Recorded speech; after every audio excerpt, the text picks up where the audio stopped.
오늘 우리에게 주시는 하나님의 말씀은 마태복음 6장 19절에서 21절입니다. 마태복음 6장 19절에서 21절입니다.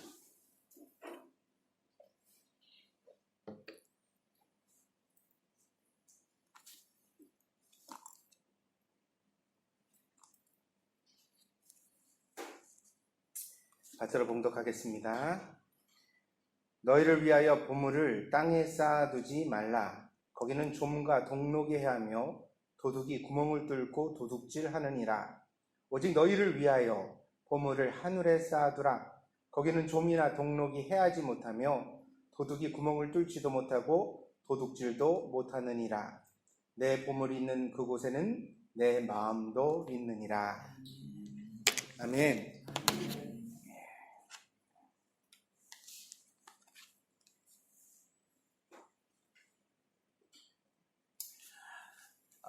돈은 가치의 척도로 세상에 태어났습니다. 어떤 물건이 얼마나 가치가 있는지를 알려면 그 가격을 보는 것이 가장 직관적이고 현명한 방법입니다. 같은 쌀도 하나가 비싸고 하나가 싸다면 틀림없이 비싼 쪽의 쌀이 더 훌륭한 상품의 가치를 가지고 있을 것이라고 생각할 수 있습니다. 자본주의 사회에서 그래서 가격은 매우 중요한 기준입니다. 가격을 속이는 일은 범죄에 해당합니다. 그만큼 가치가 없는 물건을 가치가 있는 것처럼 속여서 팔 때 이것은 그 사람을 감옥에 보내야 할 만큼 엄중한 일로 받아들이고 있는 것입니다. 그래서 사람들이 이러한 신뢰를 쌓아왔기 때문에 오늘날에는 가격을 매우 신뢰합니다.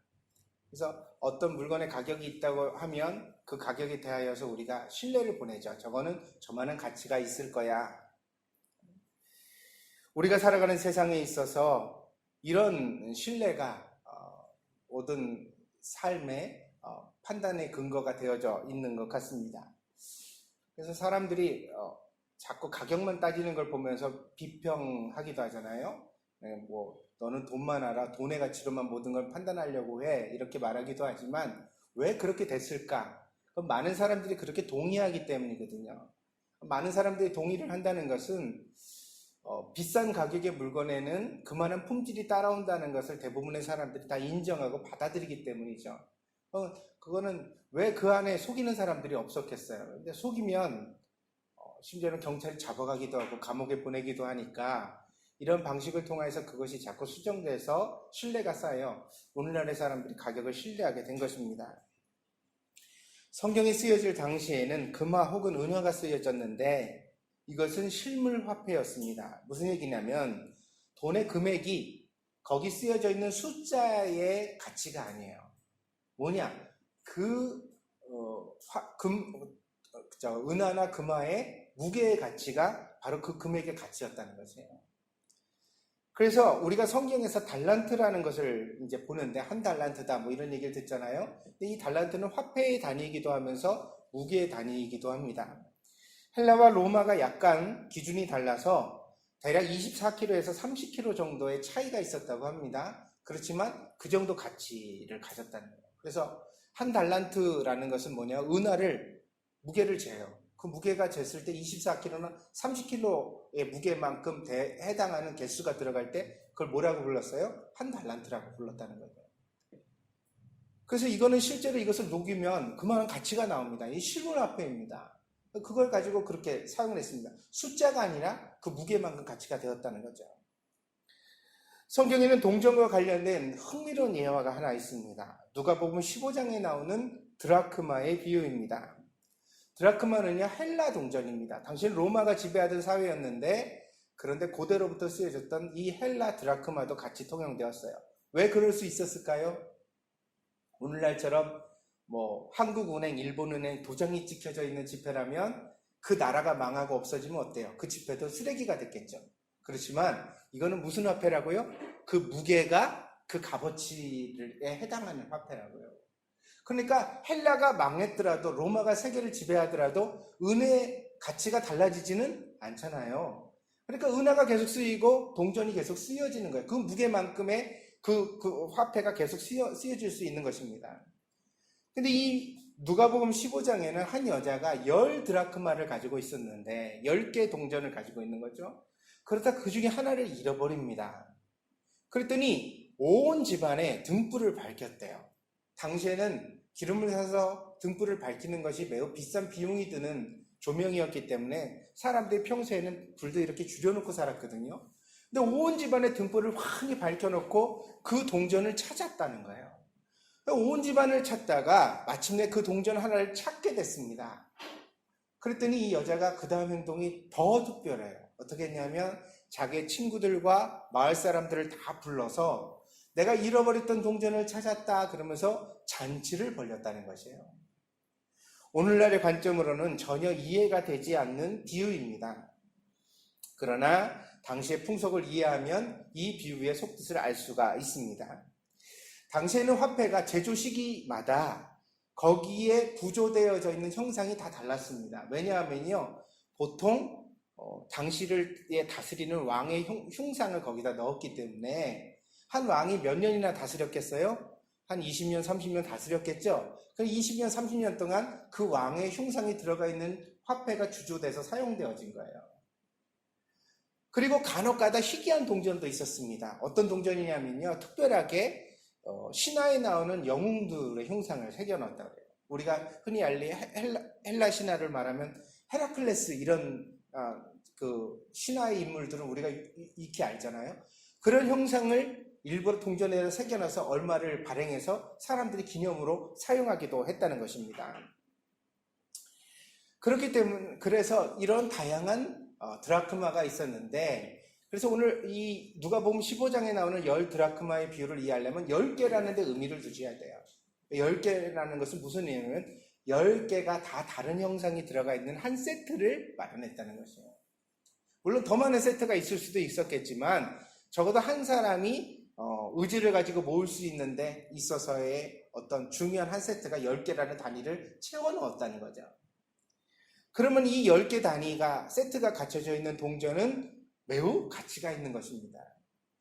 이때 당시에는요, 특별히 남자와 여자가 결혼을 할 때 결혼 예물로 남편이 아내에게 이러한 세트의 동전을 선물하는 풍속이 있었다고 합니다. 그러니까 오늘날로 비유하여 말하면 결혼 반지에 해당하는 거예요. 근데 그 결혼 반지 중에 하나를 여자가 잊어버렸으니, 여러분, 금반지는 살다 보면 돈이 있으면 또 사가지고 낄 수도 있는 거지만 결혼할 때 샀던 것은 의미가 다르잖아요. 아멘? 거기에 추억과 어떤 서로의 마음의 어떤 다짐이 담겨져 있는 것이니까. 마찬가지로 동전은 많지만 남편이 아내에게 사랑의 징표로 10개 세트를 갖춰주었던 이 드라크마는 특별한 의미를 가진 동전이었을 수밖에 없다는 거예요. 그렇기 때문에 이 동전 10개 중에 하나를 잊어버렸을 때 이 여자는 온 집의 등불을 환히 밝히고 찾을 수밖에 없었고, 그걸 찾았을 때 얼마나 기쁜지, 심지어 어떻게 해요? 친구들과 마을 사람들까지 다 집으로 초대해서 파티를 벌였다고 성경에 나오게 된 것입니다. 예수님은 죄인 하나가 회개하면 천국에서 이와 같은 잔치가 벌어진다고 말씀하셨습니다. 그래서 여러분, 오늘 우리가 우리 자신을 평가할 때 나는 별로 그렇게 보잘것없는 존재인 것 같으니까, 나는 세상에서 유명하지도 않고 힘도 없고 뭐 재물이 많은 것도 아니니까 나는 그저 그냥 n분의 1이야, 많은 사람들 중에 하나에 불과할 거야 라고 생각할 수 있죠. 아니세요? 나는 특별합니까? 그런데 예수님이 오늘 뭐라고 말씀하신가? 이 드라크마의 비유를 통해서 아니다, 너희들은 하나님이 꼭 모아놓고 가지고 싶어 하시는 한 세트의 하나야. 네가 없으면 이 세트는 의미가 없어. 네가 꼭 있어야만 돼, 그 자리에. 사랑하는 여러분, 우리 동경드림교회라는 세트에도 여러분이 고유한 가치를 가지고 모인 줄 믿습니다. 나 하나쯤 없어도 괜찮은 것이 아니라 여러분이 이 자리에 나와서 하나님께서 기대하시는 역할을 함으로써 교회가 세워지고 만들어지는 것입니다. 그래서 제가 드리고 싶은 말씀은 뭐냐면, 돈은 돈이지만 이 돈에 마음이 담기면 돈 이상의 가치가 나간다는 것입니다. 그래서 돈과 마음이라는 것은 별개일 수도 있지만 매우 밀접한 연관성을 가질 수도 있다는 것입니다. 어린 시절 저희 할아버님은 항상 저에게 세돈을 주셨습니다. 일찍 은행에 가셔가지고 신권을 부탁하세요. 그러면 1,000원짜리든 10,000원짜리든 신권을 갖다 이렇게 주시면 접히지 않도록 봉투에 넣어서 가슴편에다 이렇게 가지고 계셨어요. 그럼 저한테 용돈을 주실 때 그걸 꺼내면 이렇게 돈뭉치를 꺼내시는데 되게 있어 보여요. 멋있어 보이는데 거기서 딱 해서 이렇게 쉬어서 하나도 꾸기지 않은 돈을 저에게 이렇게 주세요. 얘기하니까 또 장면이 딱 떠오르는데 주셔도 꼭 이렇게 손에다 이렇게 쥐어주시고 이런 법이 없어요. 제 앞에다 이렇게 던지세요. 딱 이렇게 던져놓으시는데 나름 멋이 있었어요. 이렇게 주셨습니다. 어린 시절에 제가 생각할 땐 그런 생각을 했어요. 뭔 생각이에요? 에이, 많이나 주시지. 새돈 주시지 말고. 나는 새돈보다 돈 많은 거, 많이 주는 거 좋은데, 1,000원짜리보다 10,000원짜리 주는 게 좋고, 그런데. 근데 나이를 먹으면서 그 돈에 특별한 의미가 있다는 것을 깨닫게 되었습니다. 구겨진 돈과 뻣뻣한 새돈은 금액이 다르지는 않습니다. 그러나 구겨진 돈과 뻣뻣한 새돈에는 그 주는 사람의 마음가짐이 다릅니다. 비록 넉넉하지는 않지만 구김없이 살라고 돈에 궁색하게 거기에 막 접히고 구겨져서 그렇게 살지 말라고 네 마음이 이렇게 편편하길 바란다는 희망이 담겨져 있었다는 사실을 나이 들어 알게 되었습니다. 제가 나이가 먹어서 이 나이를 먹도록 50살 먹을 정도까지 살아오면서 제 기억에는 평생 한 번도 돈에 비굴했던 적은 없었던 것 같아요. 제가 그렇게 돈에 비굴하지 않고 마음의 가치를 신경 쓰며 살 수 있었던 데에는 할아버님이 제게 가르쳐 주셨던 그 은혜가 제 마음속에 바탕이 되어져 있지 않나 생각해 봅니다. 언젠가 여러분에게도 설교를 드리면서 그런 말씀을 드린 적이 있습니다. 헌금을 담으실 때 금액보다 더 중요한 것은 거기 담겨지는 여러분들의 마음이라. 여러분이 수입이 있을 때 하나님 앞에 드리는 것을 먼저 떼는 것, 먼저 구별하는 것, 그것도 그 중에서 좋은 거로.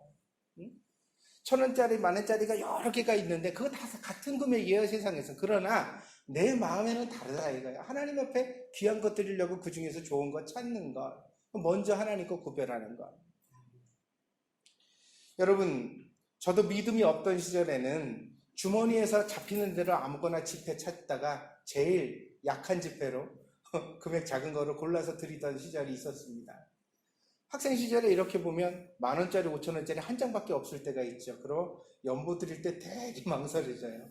이거 드리면 나는 커피 뭐 먹고 친구랑 언제 어떻게 만나? 그러면 어떨 때는 안 드리고 그냥 가만히 참고 있을 때도 있었어요. 왜? 그거 가지고 와서 나도 커피 마시고 친구 만나야 되니까.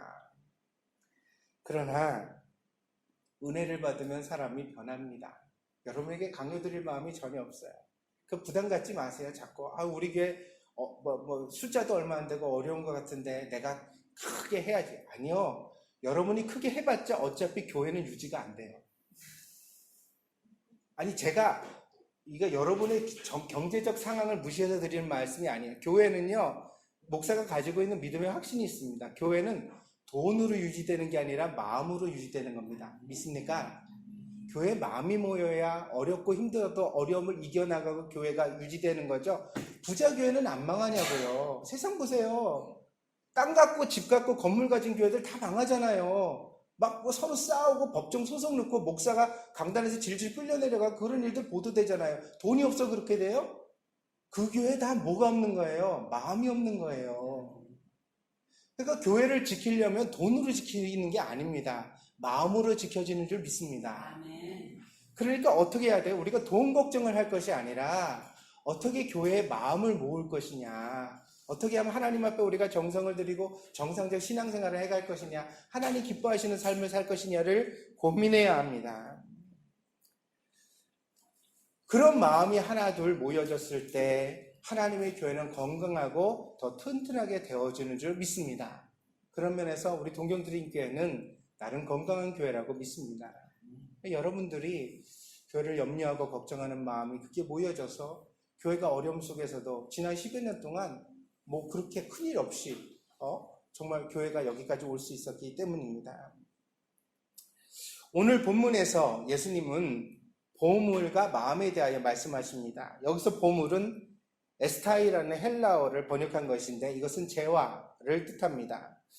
근데 돈이라고 번역할 수가 있는데 이 보물을 쌓아라, 돈을 쌓아라 뭐 그런 말로도 번역할 수 있어요.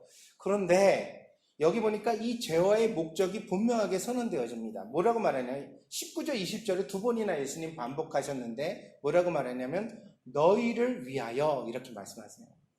이 말씀은 너희의 행복과 만족을 위하여 라는 말씀의 생략형입니다. 너희를 위하여 라는 것은 무엇이냐면 너희의 만족과 행복을 위하여. 아멘? 그러면 여기서 우리가 첫 번째 예수님이 주시는 가치관을 우리가 발견할 수가 있어요. 그게 뭐냐면 돈이 왜 필요해요? 돈이 왜 존재해요? 돈은 우리의 만족과 행복을 위해서 존재하는 줄 믿습니다. 믿습니까? 돈 자체가 목적이 아니라는 것이에요.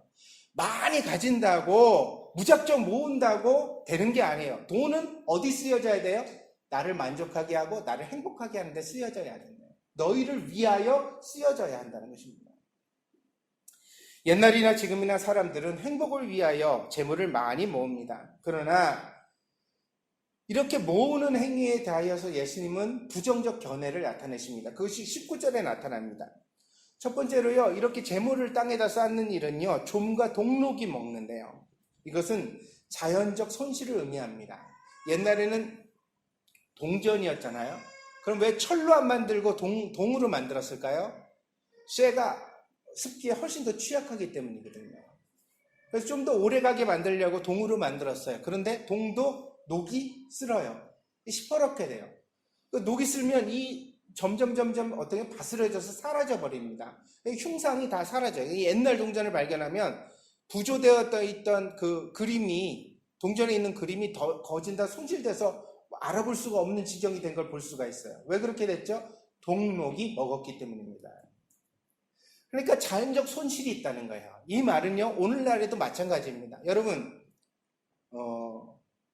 여러분이 가만히 있으면 돈이 사라져요, 모여요? 돈이 이렇게 땅에다 심으면 줄기가 나와가지고 10배가 맺혀서 하나 심었더니 10개 나고 100개가 되면 좋겠죠. 근데 그런 일은 없어요. 하나를 두면 반개가 돼버려요.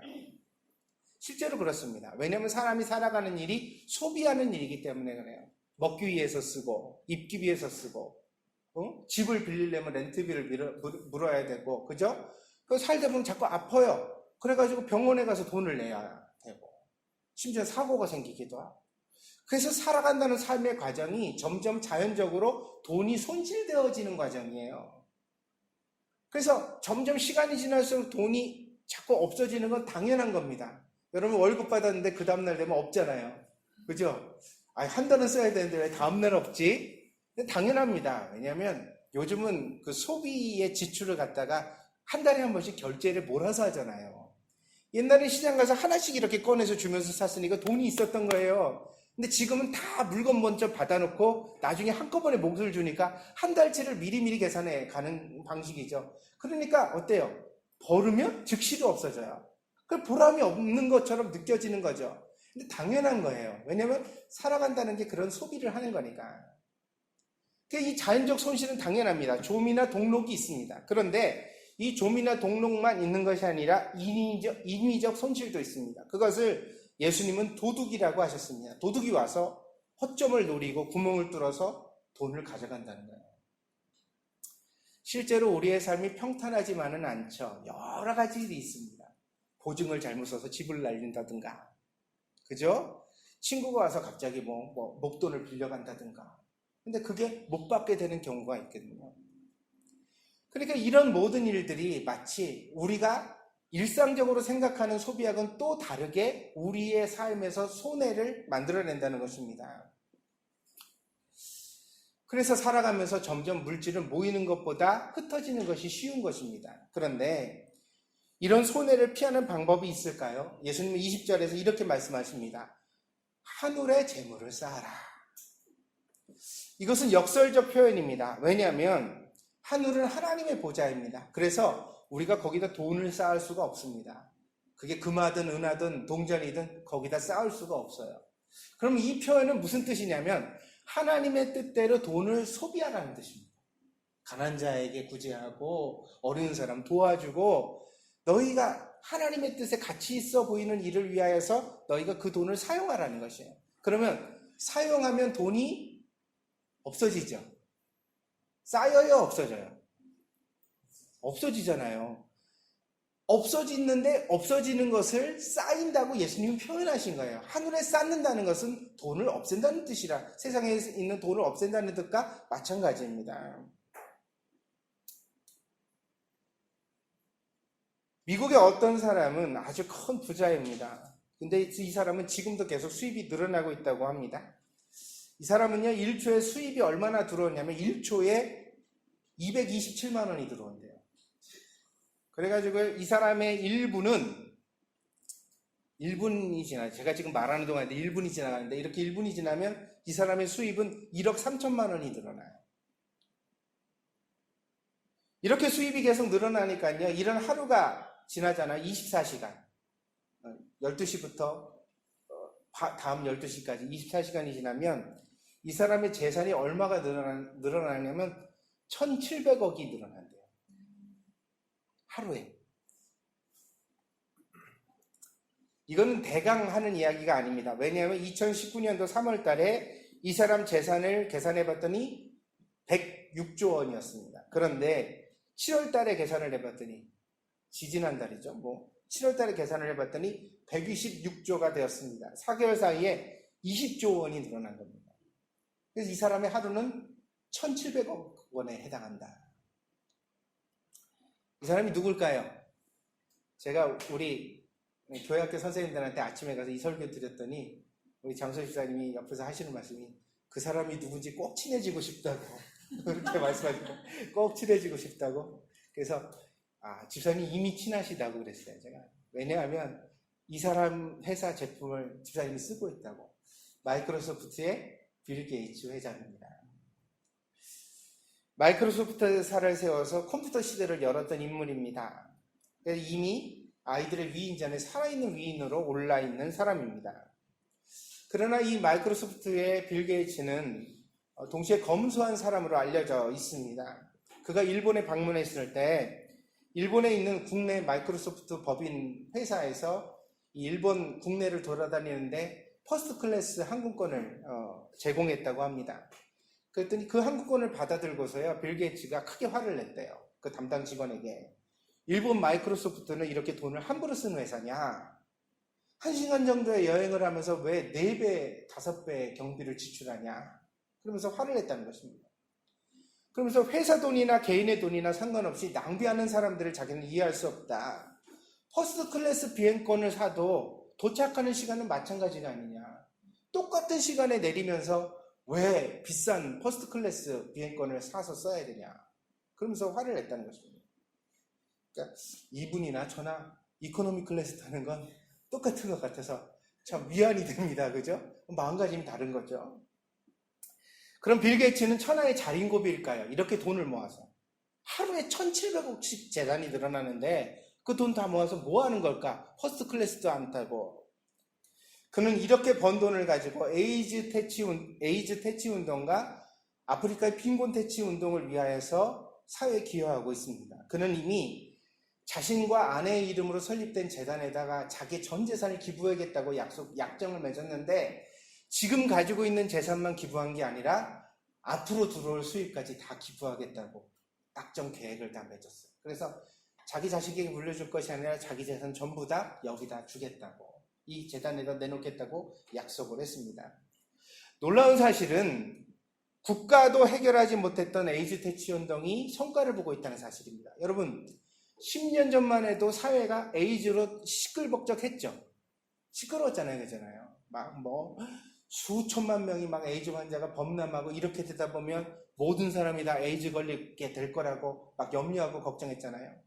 근데 요즘 에이즈 얘기가 나와요, 안 나와요?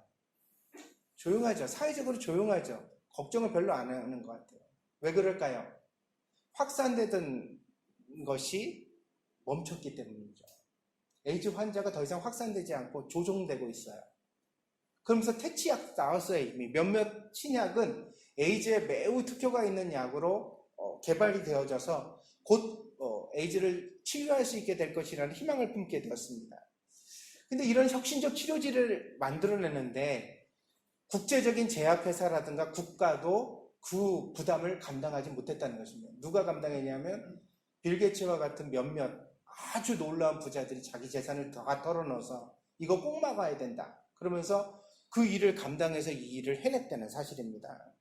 그래서 어떤 사람들은 말하기를 우리는 아직 모르고 있지만 빌 게이츠와 몇몇 부자는 인류적 재앙을 막은 것인지도 모른다. 우리는 모르잖아요. 우리는 그게 얼마나 심각한지. 그런데 막 번져가던 이거를 지금 세계적으로 이렇게 두려운 질병을 딱 막고 그 약을 개발하는데 그 재산을 다 쏟아넣었다는 것입니다. 한국의 속담에 이르기를 돈은 개처럼 벌어서 정승처럼 쓰라는 말이 있습니다. 그런데 이 말은 완전히 틀린 말입니다. 돈을 개처럼 벌면 사람이 개가 됩니다. 그러니 돈을 써도 개처럼 쓰지 정승처럼 품위 있게 쓸 리가 없습니다. 그래서 돈을 버는 방식에도 품위가 필요하다는 것입니다. 사람다움이 필요하다는 겁니다. 그래야만 그 돈을 사용할 때도 사람답게 쓸 수 있는 사람이 된다는 것입니다. 어쩌면 사람이 태어나서 꼭 배워야 하는 기술 중에 하나가 돈을 벌고 돈을 쓰는 기술이 아닐까 합니다. 이걸 잘 알지 못하면 사람이 어때요? 돈을 제대로 벌지 못하니까 누군가에게 부담이 돼요. 경제적 활동을 제대로 하지 못하는 사람은 평생을 누군가의 짐이 되어 살아가니까 그거 굉장히 큰 일입니다. 근데 이렇게 버는 방식만 배워서 되느냐? 그렇지 않습니다. 버는 방식만큼 중요한 것이 행복하게 잘 쓰는 방식입니다. 제가 목회자가 돼서 사람들을 만나고 이렇게 대하다 보니까요, 어떤 분들은 많은 것을 가지고 있지만 제대로 쓸 줄을 몰라요. 이것처럼 불행한 일이 없습니다. 돈은 잘 쓰여져야 되거든요. 그래야 거기 빛이 나고 거기에 있어서 어떤 효과가 여러 사람을 행복하게 하는, 오늘 본문의 이야기로 예수님 말씀을 빌어서 말씀을 드리면 너희를 위하여, 할렐루야, 돈이 쓰여지면 너희를 위하여 어떤 결과가 나타나야 돼요. 근데 돈은 돈대로 쓰는데 자기를 위한 것이 아니야. 아무것도. 쓰면서도 짜증나고 화나고 불행하고 생색도 안 나고 아무것도 없고.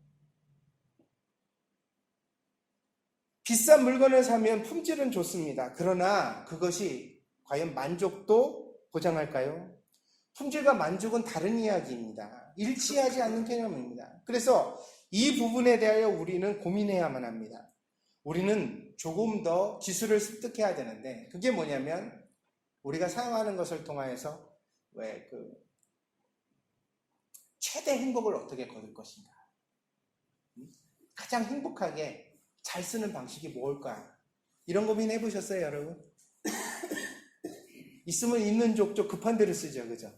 그렇게 말고 오늘 이 설교 시간을 통해서 여러분이 고민을 한번 가져보자는 게 뭐냐, 어떻게 써야 내가 가장 행복하고 내 주변 사람들이 가장 행복하고 좋을까, 어떻게 쓰는 게 좋을까, 이 고민을 가지고 돈이라는 것을 다른 각도에서 한번 바라보자는 거죠. 인생은 짧습니다. 그래서 우리는 모두 인생이 언젠가는 끝날 것이라는 사실을 기억해야 합니다. 그런데 끝나면 끝이 아닙니다. 왜냐하면 우리가 다 죽음 이후에는 하나님의 보좌 앞에 설 것이고 하나님은 우리에게 물으실 것이기 때문입니다. 하나님은 우리에게 재산이 얼마냐 묻지 않습니다. 학벌 어디 나왔냐, 좋은 학교 나왔냐 묻지 않습니다. 요즘 대학교 표창장인지 무슨 졸업장인지 가지고서 그렇게 난리를 칩니다만 그거 사실 인생 사는데 그렇게 중요한 거 아니거든요.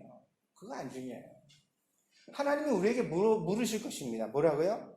무엇을 위해 살았는가? 어떻게 살았는가? 왜 살았는가?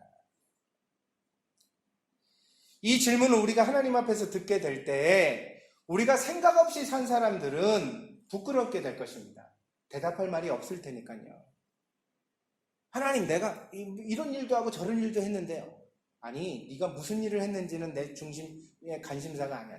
나는 네가 왜 살았는지, 무엇을 위해 살았는지 궁금하단다. 내가 너에게 70년, 80년 일하는 한평생을 줬거든. 그 많은 보아와 같은 금보다 귀한 인생의 날들을 너는 과연 뭘 위해서 살았니? 그걸 어디다 사용했니? 그럴 때 우리가 뭐라고 대답할 것인가요? 우리가 이 질문을 지금도 마음에다 두고 살아간다면, 생각하며 살아간다면, 고민하며 살아간다면 하나님이 우리에게 물으실 때 우리는 하나님 앞에 대답드릴 말을 가지게 될 것입니다. 여러분 모두에게 합당한 대답이 있기를 축복드립니다. 정말 고민하며 살아서 하나님, 나는 사는데 이런 일들을 생각했어요. 내가 이렇게 생각해서 이렇게 사는 게 정말 가치 있다고 여겼거든요. 그래서 그 일을 했더니 하나님 행복하더라고요. 할렐루야. 그 일을 했더니 정말 내 마음에 신이 났어요.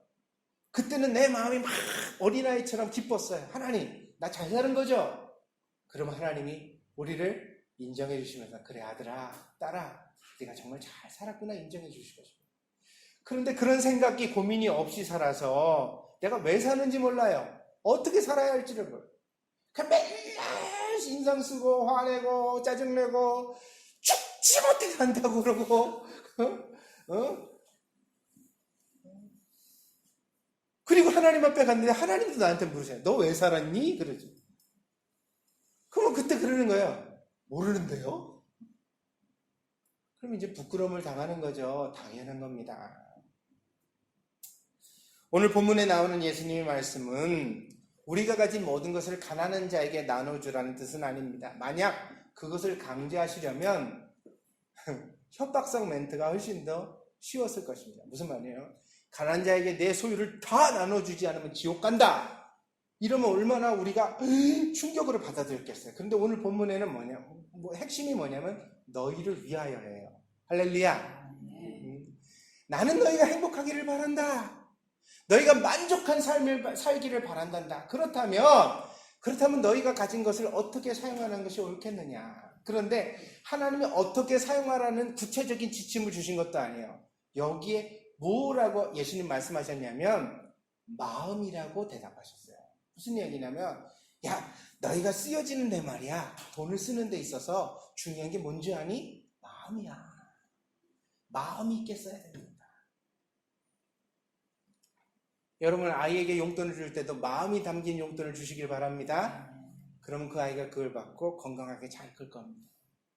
아내에게 생활비를 줄 때도요. 안 주지 못해 아까워서 억지로 주지 마시고 마음을 담아 주시길 바랍니다. 할렐루야. 그러면 그것을 통하여 아내와 나의 관계가 돈독하고 사랑으로 깊어질 수 있을 것입니다.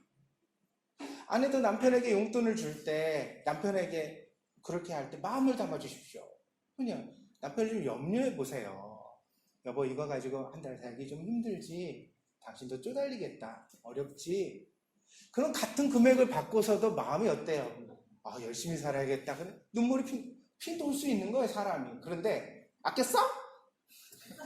목소리가 딱 이랬지. 아꼈어? 이번 달 생활비 모자란 거 알지? 응?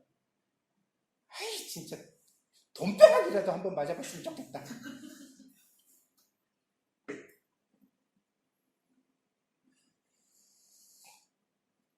이 죽이는 마음이거든요. 이 죽이는 마음이 나도 죽이고 남도 죽여요. 애도요. 집에서 부모가 맨날 돈 없다 그러면 애가 사는 건 어차피 마찬가지거든요. 걔 어디 가서 구찌 가방 안 사요. 걔 기껏 가서 문방구에서 샤프 사고 저거 지우개 사는 거예요. 근데 그거 2개 산다고 집안 형편이 달라지진 않아요. 아멘? 지우개 2개 산다고 휘청거릴 집안이면 이미 끝장났어요. 그거 가지고 달라지진 않아요. 그런데 엄마가 맨날 아빠가 맨날 집안에서 돈 우리 집은 돈이 없어 이러면 애가 제가 그러잖아요. 돈에 마음이 구겨진다고요. 아멘? 우리 집은 가난한가 봐. 불행한가 봐. 우리 집은 행복할 수 없나 봐. 그거 누가 그렇게 만든 거예요? 마음이 그렇게 만든 거예요. 죽이는 마음이. 남편도 한 달 용돈이 2만 원일 수도 있어요. 그거 갖고 살아요. 사는데도 염려해주고 위해주고 사랑해주고 이해해주고 그런 마음이 자꾸가 가면 그걸 가지고도 감사하게 살 수 있어요. 힘을 내서 살 수 있어요. 근데 그게 아니라 자꾸만 뭐라 그래요? 그걸 자꾸 뜯어내려고 그러고 이번 달 용돈 남았지? 얼마 남았어? 식구들한테 외식 한번 쏘지?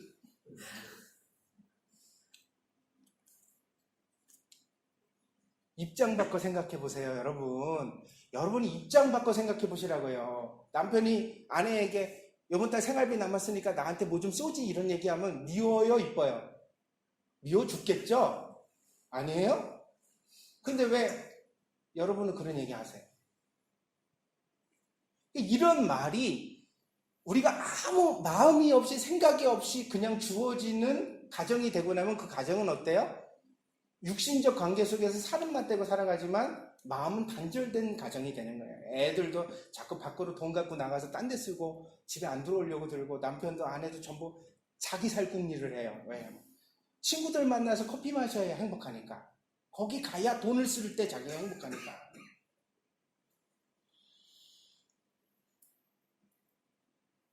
제 설교에 동의하십니까? 뭐가 필요해요? 물질이 쓰여지는 것에 마음이 가야 돼요. 좋은 마음이, 선한 마음이 가야 돼요. 그래서 오늘 20절의 말씀이 가난한 이웃에게 다 나눠주라는 뜻이 아니에요. 너희들 마음을 선하게 유지하라는 거예요. 누가 가난한 사람이 오면 도와주는 마음을 가져라. 그럴 때 우리에게 그 선한 마음이 하나님 안에서 지켜져요. 그래서 그 선한 마음이 연장되어질 때 가족 간에서도 친구 간에서도 우리가 살아가는 삶의 자리에서 선함이 계속 나눠질 수 있는 거예요. 여러분, 한국 요즘 속담하는 말 중에 엄친아라는 말이 있습니다. 엄친아가 저는 무슨 이야기로 처음에 일을 했냐면 엄이 엄하다는 한자가 있거든요. 그래서 엄한 부모의 자식이다. 그래서 깍듯하게 이렇게 예의를 잘 갖추고 원래는 사실은 그 뜻이었어요. 엄친아라는 뜻이. 근데 이 말이 한국말로 바뀌어서 뭐라고 되냐? 엄마 친구 아들이래요. 엄마 친구 아들이 엄친아예요. 이게 뭐냐? 엄마 친구 아들은 공부도 잘하고 철도 들고 잘생겼고 키도 크고 뭐든지 하면 그렇게 잘한다는 거예요. 그 빛의 상대편에 있는 그늘을 한번 보세요. 거기 누가 있어요? 쭈그렁 범태기 같은 내 아들이 있어요. 내 아들은 공부도 못하고 생긴 것도 못생기고 하는 짓도 모조리 같고. 왜 그렇게 살아요? 일본은행에 있는 100만엔보다 여러분 집에 있는 만엔이 더 귀하지 않아요? 일본은행에 100만엔이 있으면 무슨 소용이 있어요? 그 일본 돈인데, 국가 예산인데, 그죠? 나랑 상관이 있어요, 없어요? 없어요. 그러나 내 지갑에 들어있는 만엔짜리는 나를 행복하게 쓰여질 수 있어요, 없어요? 있어요. 그럼 여러분한테 묻습니다. 여러분의 여생을 책임지고 여러분에게 행복과 보람을 줄 수 있는 것은 남의 자식이에요, 내 자식이에요? 내 자식이에요. 못나도 이쁘다 하시고 할렐루야. 응? 부족해도 자꾸 덮어주시고 나는 너만 믿는다. 네가 내 삶의 희망이다. 엄마는 세상에서 너보다 멋진 아이는 본 적이 없어. 할렐루야. 아멘만 하지 마시고. 남의 남편 아무리 잘생겨봤자 소용없어요. 그건 그 남편의 부인이 좋은 거지. 내가 좋을 게 뭐 있어요? 내 남편이 멋져야 좋지. 할렐루야. 그러니까 내 남편한테 좋은 옷 입히고 내 남편 이쁘다 그러고 남의 아내 아무리 멋져도 소용없어요. 그거는 그 남편이 좋은 일이지. 그 무슨 소용이 있어요? 바보 같잖아요. 그 왜 그걸 칭찬하고 다녀요? 내 부인 이쁘다고 칭찬해주고 오늘 뭐가 달라졌네. 달라지긴 뭐가 달라졌을까? 긴장하세요. 서로 이쁘려고 노력하세요. 행복해지려고 노력해주세요. 그 마음이 모인 가정이 행복한 것이고 그런 마음이 모인 교회가 행복한 줄 믿습니다. 그래서요, 저는 돈보다 중요한 것은 마음입니다. 마음이 돈을 숭배할 것이 아니라 돈이 마음을 위해 봉사하게 해야 합니다. 오늘 설교의 핵심이에요. 마음이 돈을 숭배하면 안 돼요. 마음이 돈 이러고 살면 돼요, 안 돼요? 안 돼요. 어떻게 해야 돼요? 내 마음을 위해서 돈이 쓰여지게 하자. 할렐루야. 내 기쁨, 내 보람, 내 인생의 행복을 위해서 돈이 제대로 쓰여지게 하자. 그렇게 쓰여지는 돈은 아까운 거예요, 안 아까운 거예요? 아깝지 않은 거예요. 그건 아무리 써도 아깝지 않은 거예요. 믿습니까? 믿습니까? 네. 여러분이 다 저기 유니클로를 지나가는데 신상 이쁜 치마가 나왔어. 근데 그게 너무너무 사고 싶어요. 그러면 이렇게 딱 봤네. 지난달에도 내가 치마를 하나 샀는데 또 사면 낭비일 것 같은데 살까 말까 이런 생각이 들었어요. 사야 될까 말아야 될까?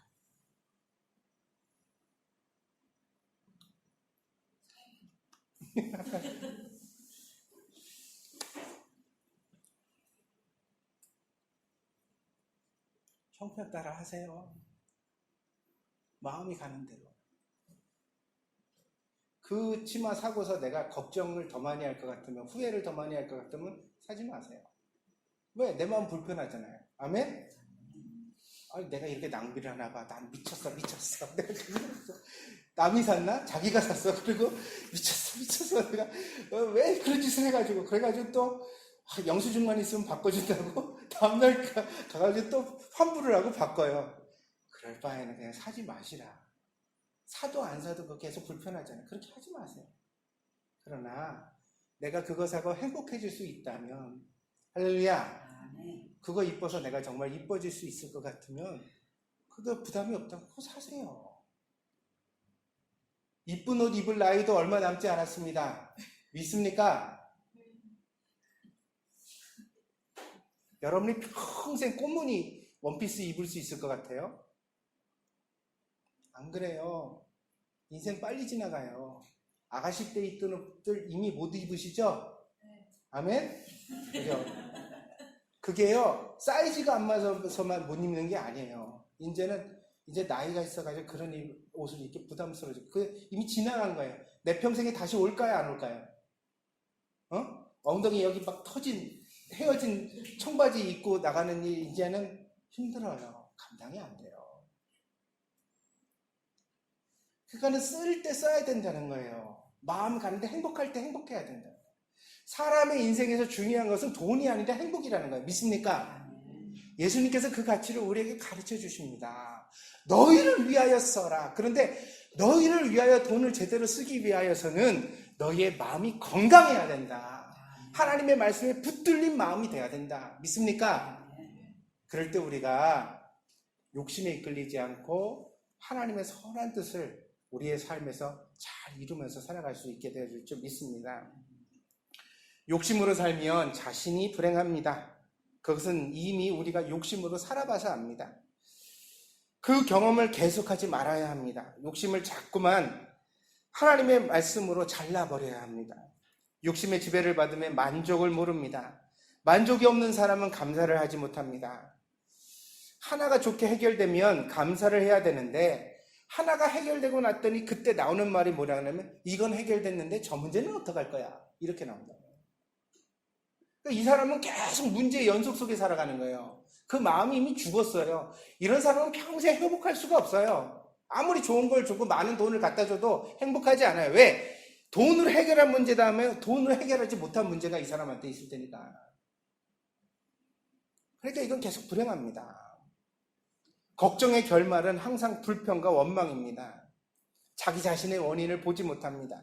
모든 것이 남 탓이고, 모든 것이 남편 탓이고, 환경 탓이고, 자식 탓이고, 모든 것이 다 아내 탓이고, 자기 탓은 없습니다. 근데 사실은요, 진짜 행복과 불행의 원인은 자기 마음 안에 있어요. 내 마음이 선량할 때 우리는 행복할 수 있는 줄 믿습니다. 내가 선한 마음을 가지고 남을 보면, 남을 이해하면, 세상을 바라보면 얼마든지 지옥 같은 세상 속에서도 연꽃 같은 아름다움을 볼 수가 있어요. 그게 감동받으면서 한다고요. 정말 기쁘구나, 좋구나. 우리 아이 밖에 나갔다 돌아오는 뒷모습만 봐도 감동할 수 있다고요. 얼마든지 행복할 수 있어요. 그런데 내 마음이 죽어서 결국은 돈을 쓰면서도 우리는 불행하게 살아가는 것입니다. 오늘 여러분의 마음이 돈의 쇠사슬을 끊어버리고 해방될 수 있기를 바랍니다. 그래서 돈이 여러분의 행복을 위해 아름답게 쓰임받게 되기를 바랍니다. 그것을 위하여 여러분의 마음을 말씀으로 채우십시오. 9월 한 달 동안 성경 읽기 대회를 하고 있는데 얼마나 보시는지는 모르겠습니다. 모든 분들이 1등이 되실 필요는 없습니다. 교회도 재정이 없으니 여러분 모두에게 1등상을 줄 수는 없습니다. 한 분만 골라서 드리겠습니다. 그러나 이번 계기를 통하여 여러분이 하나님의 말씀을 마음에서 조금만 담아주시면, 아멘? 그럼 그 말씀이 여러분의 마음속에 행복이 무엇인지를 이렇게 가르쳐주고 뭐가 좋은지를 깨닫게 해주고, 할렐루야. 그게 정말 상인 거예요. 그게 진짜 상인 거예요. 그걸 여러분들이 잘 받아들일 수 있도록 교회가 이런 행사를 마련해서 이끄는 것 뿐입니다. 그러니 많이 읽지 않으셔도 됩니다. 바쁘신 분은 일주일에 한 장이라도 좋습니다. 안 읽는 것보단 나으니까요. 성경에 눈을 돌리십시오. 말씀을 마음에 담으십시오. 하나님 말씀이 여러분 마음에 들어가야 여러분 마음이 삽니다. 마음이 살아야 비로소 행복이 무엇인지를 알게 됩니다. 여러분 모두에게 그런 하나님의 은혜가 넘치기를 축복드립니다. 기도하겠습니다.